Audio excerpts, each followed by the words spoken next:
자, 부동산 금융 파트 세 번째 시간입니다. 세 번째는 우리가 리츠라는 부동산 투자회사를 이제 공부해 보도록 할게요. 부동산 투자회사의 정의가 있고, 그 다음에 투자의 대상이 있고, 그 다음에 유용성이 있고, 우리 투자회사법이 있는데요. 자, 투자회사법은, 자, 일단 기본 강의 때 우리가 강의를 다 들으셨어요. 다 들었기 때문에, 일단은 나중에 이제 요약 강의를 제가 하면서 중요한 것만 말씀을 좀 드리도록 할게요. 자, 그래서 일단은, 이 리츠라는 자체가 우리가 부동산 금융 파트의 세 번째 시간인데요. 나온다면 한 5에서 6문제 정도가 출제가 되는데, 나오는 부분이 이제 저번 시간에 계속 정리를 해드리면서, 자, 이번에는 이제 부동산 투자 회사입니다. 자, 부동산 투자 회사 법이 있어요. 그 법에 의해서 이제 되는데요. 투자 신탁이라고 한문적으로는 얘기를 합니다. 자, 리츠를 얘기하죠. 우리가 리츠 회사가, 자, 주식회사예요. 그래서 회사를 설립해서 우리가 주식을 공모한다는 얘기 들어보셨잖아요. IPO로 기업 공개를 하면 가물 병이 투자를 합니다. 그럼 여기에 대한 주식을 발행하거든요. 자, 그러면 우리가 부동산을 직접 투자를 해야 돼요. 그래서 부동산에 투자를 해야 됩니다. 소유 지분을 가져야 되죠. 그래서 보통 우리가 주거용보다는 수익성이 발생되는 업무용으로 가야 됩니다. 업무용으로 가야 되고요. 그 다음에 이제 우리 앞쪽에서 배웠던 MBS, 주택저당담보증권이라든지 ABS, 자산담보부증권, 자산유동화증권에 투자를 해서 이익을 이제 배분해 주죠. 자, 그래서 어떻습니까? 우리가 이익을 배분해 주기 때문에 여기에 따라서 여기에 대한 그 이익을 다 먹는 게 아니라 90% 이상 배당을 해줍니다. 마찬가지로 저당이자를 다 먹는 게 아니라 배당을 해주고요. 개발 사업에 투자를 할 수 있어요. 그래서 우리가 보시면 부동산 투자 신탁 리츠는요, 다수가 중요합니다. 다수의 소액 투자로부터, 자, 지분금융이죠. 자, 이건 자기 지분을 팔았기 때문에 부채금융이 아니라 지분금융입니다. 그러면 또 갑돌이가 직접 투자한 게 아니라 우리가 간접으로 리츠 회사의 주식을 샀기 때문에 간접 투자라고 봐야 돼요.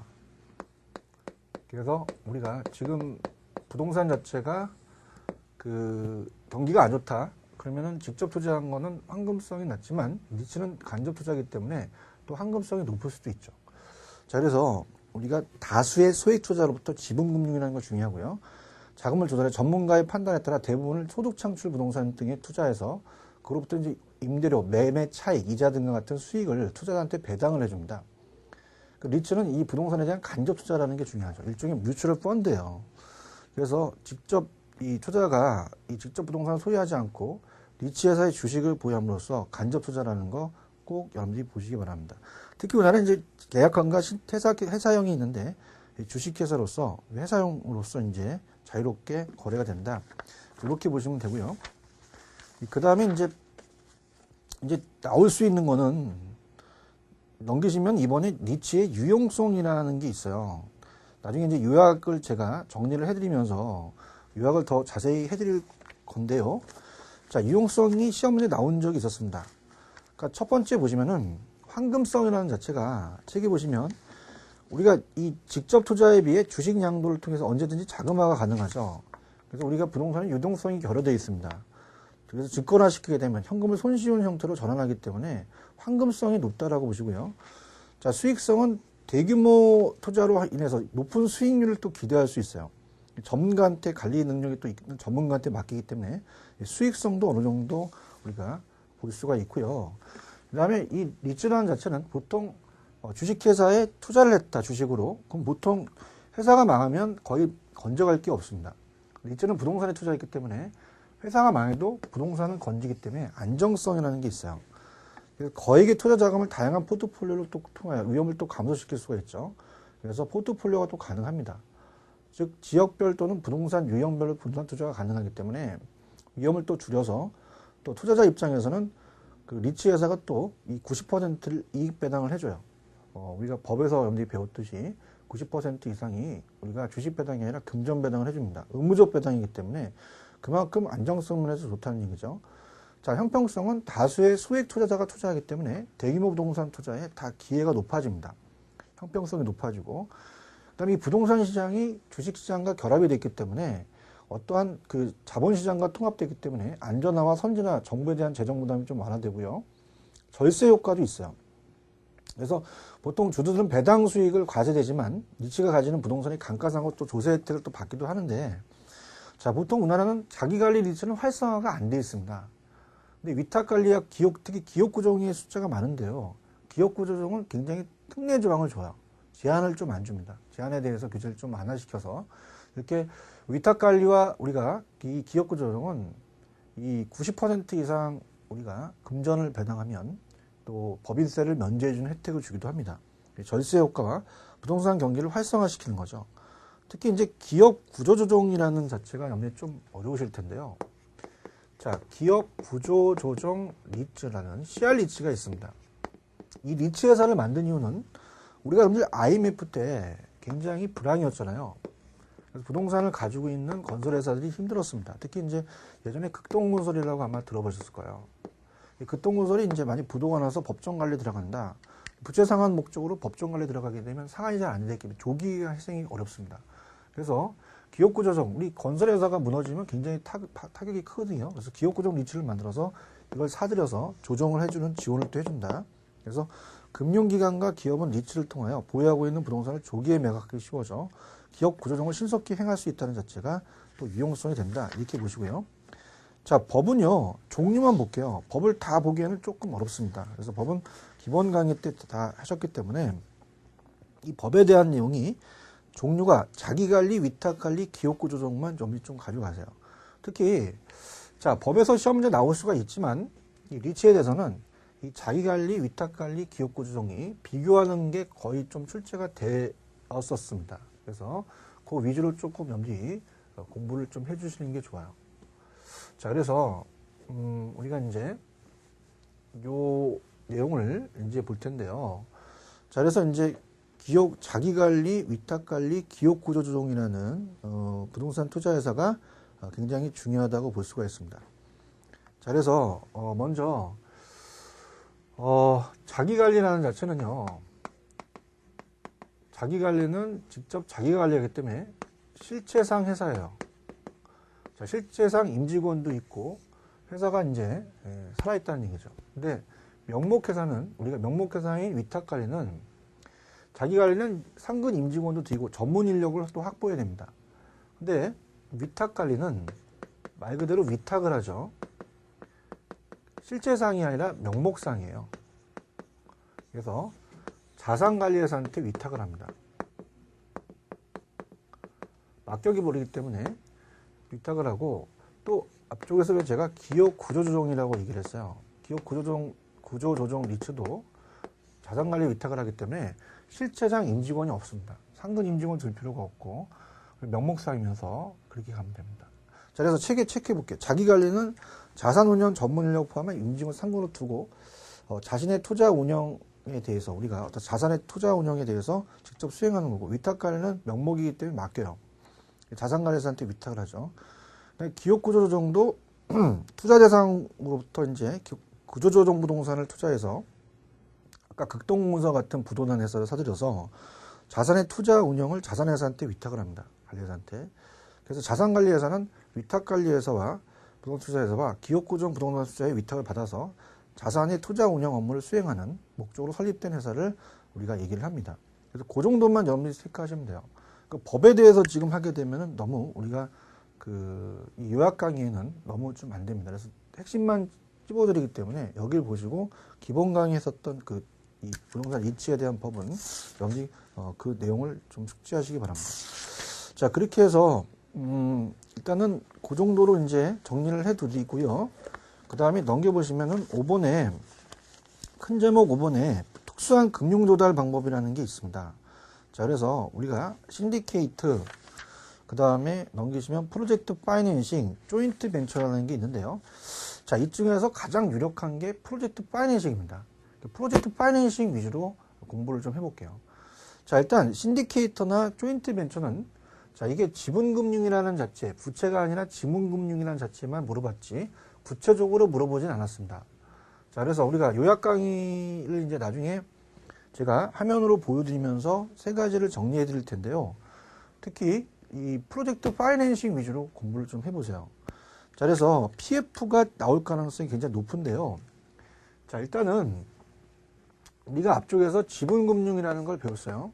지분금융, 자금의 융통, 지분을 가지고 자금을 융통하는 게 대표적인 게 신디케이트하고 좀 전에 니츠하고 조인트 벤처입니다. 간단하게만 설명한다면 앞으로 하겠지만 신디케이트는 투자자 모집이에요. 투자를 모집해서 지분을 나눠주기 때문에 지분금융이고, 조인트 벤처라는 자체는 벤처는 우리가 어떻습니까? 아이템에 투자합니다. 그렇기 때문에 직접적으로 담보대출이 아니라 은행이 조인해서 거기에 대해서 지분에 참여하기 때문에 나중에 지분에 대한 수익을 먹는 거죠.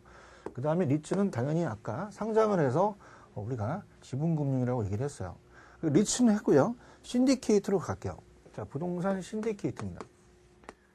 신디케이트는 투자자 모집형이라고 말씀을 드렸죠. 그래서 이거는 투자자 모집형이다. 지분 투자다. 이렇게 갑니다. 자, 그래서 개발업자가 자, 개발 사업에 투자를 하려고 합니다.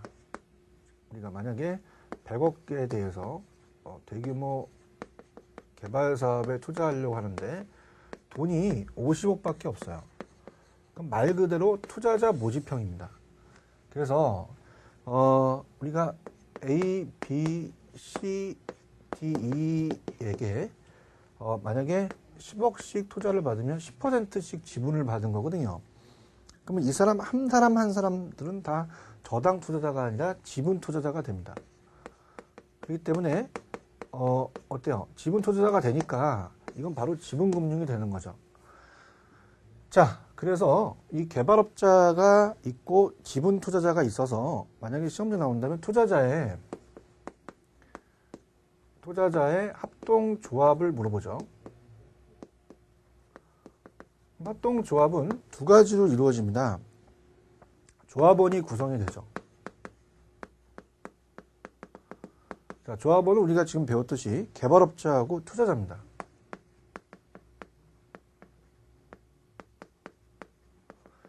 자, 그럼 투자자는요, 자기가 투자한 금액만, 자금만 책임을 지니까 그 책임이 정해져 있기 때문에 유한 책임이라고 얘기를 합니다.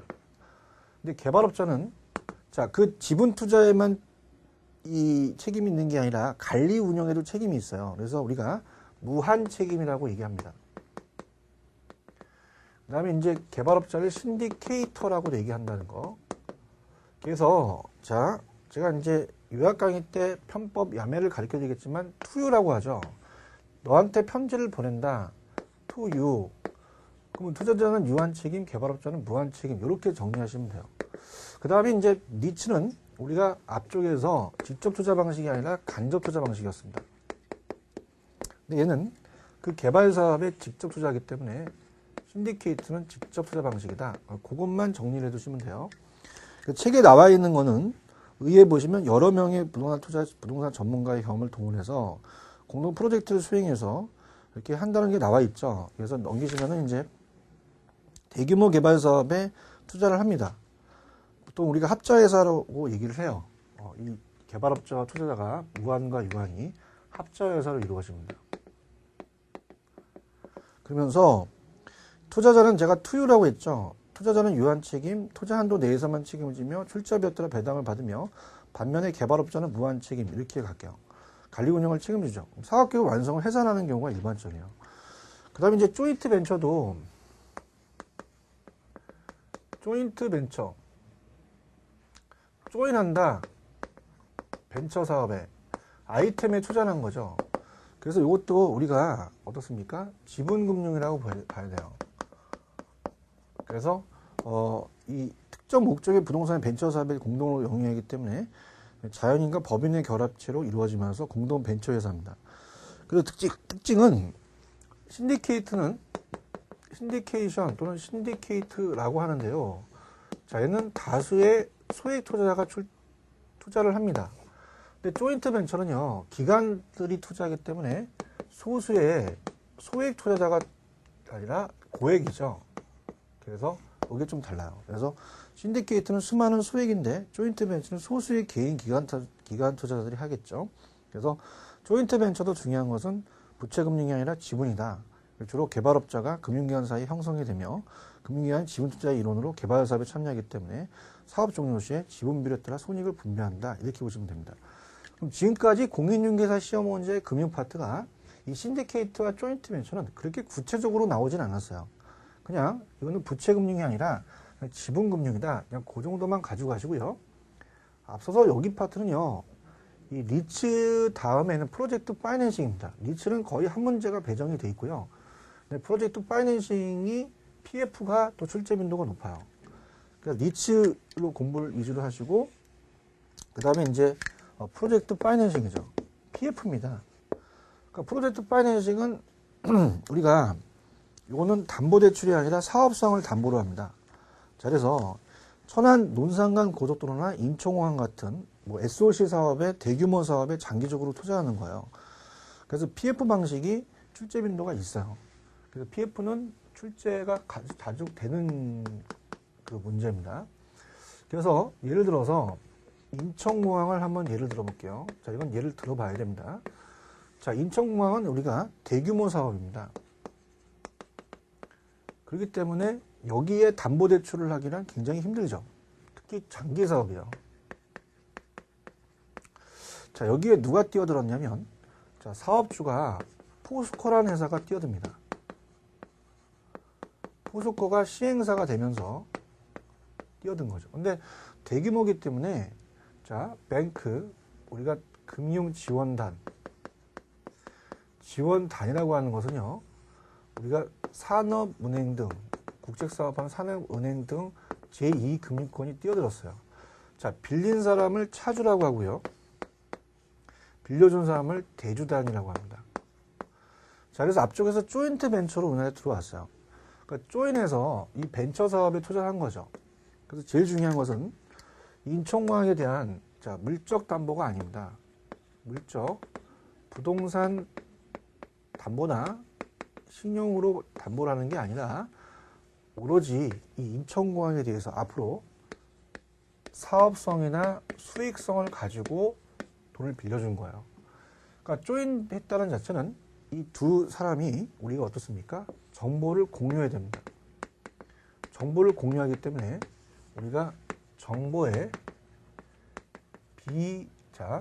비대칭 문제를 줄인다는 것도 시험 문제 나왔었어요. 그래서 정보의 비대칭성을 줄이는 거죠. 근데 이제 대주단 입장에서는 이 금융에 대해서 이 자금에 대해서는 굉장히 예민해요. 그래서 이게 인천공항은 사업주한테 그냥 우리가 이 대출은 담보대출이 아니기 때문에 그만큼 위험합니다. 뭐 위험이 클수록 이자도 더 많이 먹기 때문에 수익도 많이 나오지만 프로젝트 회사를 독립시킵니다. 그래서 별도로 독립된 프로젝트 회사를 만들려고 그래요. PF를. 그래서 여기서 우리가 회계 처리나 자금 관리를 다 하라고 얘기를 합니다. 그래서 보통 시험 문제 자금 관리는 차주, 사업주가 하는 게 아니라 대주단이 합니다. 에스크로 계정을 설정해서 관리를 해요.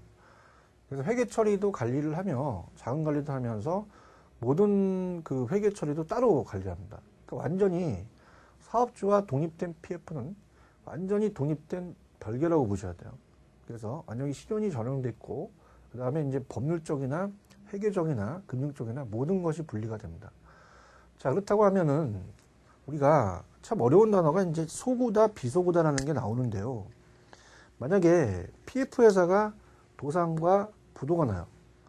그럼 담보대출이 아니기 때문에 우리가 이 사업주한테 가서 야, 너 네 집 경매 처리할게 사업주 대표이사한테 막 그렇게 할 수 없다는 거죠.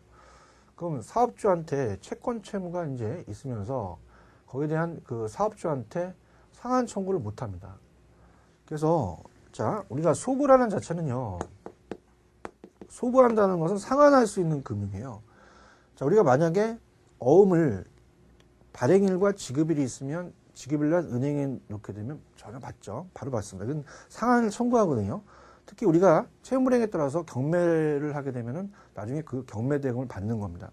근데 이건 전혀 이게 도산됐더라도 지금 현재의 그 사업을 하면서 지금 나타난 자산의 현금 흐름에만 상환 청구를 할 수 있지. 상환 청구해서 이 사업주한테 채권에 대한 청구를 할 수가 없다는 얘기입니다. 그래서 소구가 아니라 비소구예요. 근데 100%가 아니라 또는 제한소구입니다. 왜 제한소구를 해 놔야 되냐면요. 여러분 보세요. 우리가 보통 은행에 가갖고 부동산 담보를 가져오라는데 어머 저 담보 없어요. 그러면 연대보증 쓰세요. 이런 얘기 하잖아요. 그러면 제한으로 소구하겠다는 얘기예요. 그래서 얘가 사업주니까 시공사를 선정해 오라고 합니다. 네가 짓지 말고 제1군 가장 튼튼한 업체들 와서 같이 너랑 보증을 한번 서라. 지급 보증을 같이 쓰라는 얘기예요. 그러니까 결국은 위험을 분산시키라는 얘기죠. 그래서 이해관계자를 이렇게 나눠서 우리가 분산시켜 버립니다. 그럼 이 책에서 우리가 기본서에서 보겠지만 위험을 분산시키면 그만큼 위험이 줄는데 사공이 많으면 배가 산으로 가요. 그럼 사업이 지연될 수 있고 비용 부담이 더 들어갈 수도 있습니다. 그러다 보니까 단점이 될 수 있고요. 근데 두 번째 얘가 굉장히 어려운 단어예요. 자, 부의금융이라는 단어가 있어요. 부의금융 효과라는 단어가 나오는데요. 자, 부의금융이라는 것은 자 생각해 보세요. 자, 포스코라는 회사가 저도 이제 건설회사를 다녀봤지만 보통 인천공항만 만드는 게 아니라 우리가 인천에다가 아파트를 만듭니다. 그럼 A지역에 아파트를 만들게 되면 일단 부지를 사서 건설을 해야 되거든요. 그러면서 은행 가갖고 돈을 땡기죠. 그럼 은행아 돈 좀 빌려줘. 그래? 그러면 너 결산서나 너 장부 갖고 와봐. 이렇게 얘기합니다. 그러면 장부에 너무도 많은 금액이 몇백억이 인천공항 때문에 부채로 기록이 되면 돈을 전혀 안 빌려준다는 얘기죠. 그러면 자, 이 부의금융은 이 부가 앞에가 장이 생략됐어요. 장부의 금융입니다. 그래서 이 프로젝트 회사의 PF 회사가 거의 이 회사에서 독립적으로 다 회계 처리와 모든 처리를 하지 이 사업주의 대차대조표라고 얘기를 합니다. 우리 건산서에 손익계산서와 대차대조표가 있는데 거기에 우리가 부채로 기록이 안 된다는 거죠. 그러면 너 기록이 안 됐네? 그럼 돈 빌려줄게. 이렇게 하는 거예요. 자, 그러면서 어떻습니까? 이 부의금융 효과를 발생하게 되면 그만큼 이 사업주는 돈 빌리기가 쉬워져요. 그러면 돈 빌릴 수 있는 능력이 높아진다는 얘기는 채무 수용 능력이 제고된다는 얘기는 재고는 높아진다는 얘기예요. 그래서 우리가 이렇게 된다는 자체는 이 금융기관의 입장이 아니라 사업주의 입장입니다. 그래서 이렇게 해서 우리가 나올 수 있으니까 꼭 체크하는데요. 자, 책의 기본서를 가면서 하나씩 시험에 기출됐던 지문 확인해 드리고요. 그 다음에 또 어떤 게 나올 수 있을 것 같은 것들을 다 설명해 드리도록 할게요. 자, 의의갑니다. 자, 프로젝트는 가장 중요한 게 수익성을 담보로 한다는 거 박스 치세요. 자, 그래서 우리가 물적 담보, 신용 담보가 아니라 수익성을 담보로 한다는 게 한번 출제가 됐다는 거 꼭 기억을 하시고요. 그 다음에 그 사업에서 발생하는 현금 흐름을 주된 채무 변제의 재원으로 하는 금융기법이다. 통상적으로 소규모가 아니라 대규모, 공사기간이 짧은 게 아니라 장기죠. 그거 체크하시고요. 자, 특징 1번서부터 6번까지가 우리 오지선다의 시험 문제가 나올 수가 있잖아요. 그럼 1번, 자, 프로젝트 자체로 발생한 현금을 근거로 필요한 자금을 조달하기 때문에 위험이 큽니다. 그럼 클수록 높은 이자를 받기 때문에 수수료도 요구되죠. 그래서 또한 위험을 줄이기 위해서 금융기관이 면밀한 사업성 검토로 정보의 비대칭 문제가 줄어든다는 것은 자, 조인 벤처를 했기 때문에 정보를 공유해야 된다는 거죠. 그러니까 정보가 사업주만 갖고 있는 게 아니라 이 대주단, 금융지원단도 같이 갖고 있기 때문에 정보의 비대칭 문제를 줄일 수가 있고요. 그 다음에 지금 프로젝트 회사가 완전히 나눠졌다 그랬어요. 그래서 프로젝트 회사는 법률적, 경제적 사업주와 독립된 회사입니다. 특히 이제 특수 목적 회사 SPC라고 얘기하는데요. 자, 이를 통해 별도의, 자, 아까도 말씀드렸지만 자금 관리는 대주단이 합니다. 사업주가 하는 게 아니에요. 그래서 결제 수탁 계정이 설정이 되면서 약정 내용이 준수 여부에 따라서 철저한 감독과 통제가 이루어지겠죠. 자, 개인적으로 채무가 없는 소구가 아니라 비소구입니다. 비소구의 박스.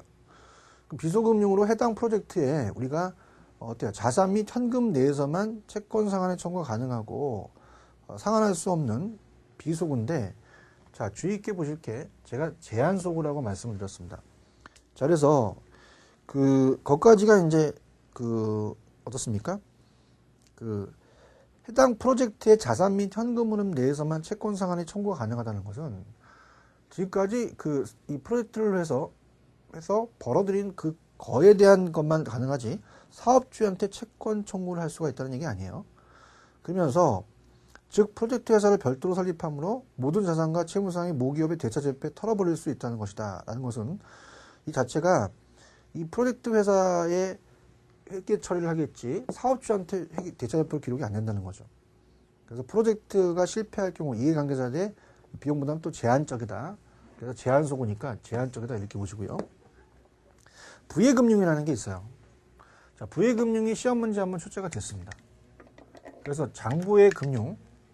자, 이거는 아까도 얘기했지만 이 아파트를 만들려고 하면은 은행에서 돈을 땡기게 되면요. 자, 어떻습니까? 장부에 기록이 되면 안 돼요. 장부에 기록이 되지 않아서 돈을 빌릴 수가 있다는 자체는 금융기관의 장점이 아니라 사업주의 장점으로 봐야 됩니다. 그래서 이게 또 4번도 나왔다는 거 제가 말씀드렸죠. 그래서 이 부예금융은 이 돈 빌릴 수 있는 채무 수용 능력을 제고한다는 건 높여준다는 거예요. 그래서 프로젝트의 수혜자는 혹은 사업주는, 자, 금융기관이 아니라 사업주라고 분명히 말씀드렸어요. 그래서 만약에 금융기관 하면 틀립니다. 사업주는 자신의 신용상태 혹은 대차제표상에 아무런 영향도 주지 않는다는 것은 장부 외 금융이라는 것은 장부에 기록이 되지 않는다는 얘기입니다. 특히 우리가 5번에 보시면 소규모가 아니라 대규모 사업이라고 했죠. 대규모 사업에 자금이 소요돼서 단기가 아니라 장기라고 했습니다. 대규모 박스, 장기 박스. 통상적으로 대규모 자금이 소요되고 공사기간이 장기이며 우리가 앞서서 얘기했지만 천안 논산간 고속도로나 인천국제공항 같은 SOC, 천연자원 개발 사업이나 SOC 같은 경우는 우리가 굉장히 그 비용이 많이 들어가거든요. 그래서 대규모 사업입니다. 그래서 건설 및 운영 프로젝트 등에 적합한 자금 조달이다. 그러니까 이런 SOC나 대규모 사업을 담보대출로 하는 이 사업주가 없을 거란 말이에요. 그러면 이제 조인트 벤처로 하나의 금융기관에 조인을 해서 프로젝트 파이낸싱으로 담보대출이 아니라 사업성을 담보로 가는 거죠. 그 다음에 6번을 가시면 자, 이 금융지원단이라는 게 아까 이 금융지원단이 대주단입니다. 대주단. 그래서 얘네들이 어떻습니까? 자체적으로 자금이 소요되고 우리가 그 금융지원단 특히 다양한 사업주체라는 자체는 다양한 사업주체의 참여로 위험이 배분된다는 것은 아까 위험을 분산시킨다고 말씀드렸잖아요. 그러니까 얘네들 자체가 이제 어때요? 이 자체적으로 이제 그 위험하다 보니까 위험을 다양한 사업주체에 분산하다는 건 위험을 배분시킨다는 거예요. 그러나 위험을 배분시키는 것은 이해관계자의 계약관계에 따라 사업 참여함으로 절차의 복잡성을, 자, 어떻습니까?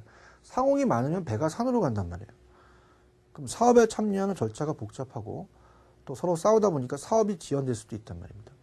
그 다음에 이해 당사자 사이에 이견이 있었을 경우 사업 지원으로 또 추가적인 비용이 들어갈 수가 있다는 얘기죠. 그래서 자, 우리가 지금 했던 세 번째의 강의의 부동산 금융 파트는 가장 출제 빈도가 높은 게 니츠입니다. 니츠는 한 문제에서 두 문제가량 출제된 적이 있으니까 꼭 니츠를 공부를 하세요. 특히 제가 짧은 요약계에는 법을 다 다룰 수는 없습니다. 니츠의 의, 니츠에 대한 어떻습니까? 정의, 장점, 니츠에 대해서 자기관리, 위탁관리, 기업구조이 있다는 자체만 공부를 하시고요. 신디케이트와 조인트 벤처는 그렇게 출제 빈도가 높진 않아요. 지분금융이다라는 것만 시험 문제 나왔었고요. 특히 니츠가 간접 투자면 신디케이트는 직접 투자다. 자, 신디케이트는 다수의 소액 투자자지만 조인트는 소액의 우리가 고액의 어떻습니까? 얘가 다시 갈게요. 다수의 소액이면 얘는 소수의 고액이다. 이것도 비교할 만하고요. 그 다음에 이제 PF도 한 문제 정도 배정이 돼 있어요. 그래서 프로젝트 파이낸스까지 그렇게 정리하시기 바랍니다. 자, 여기까지입니다. 부동산 금융 파트 여기서 마치도록 하겠습니다. 수고하셨습니다.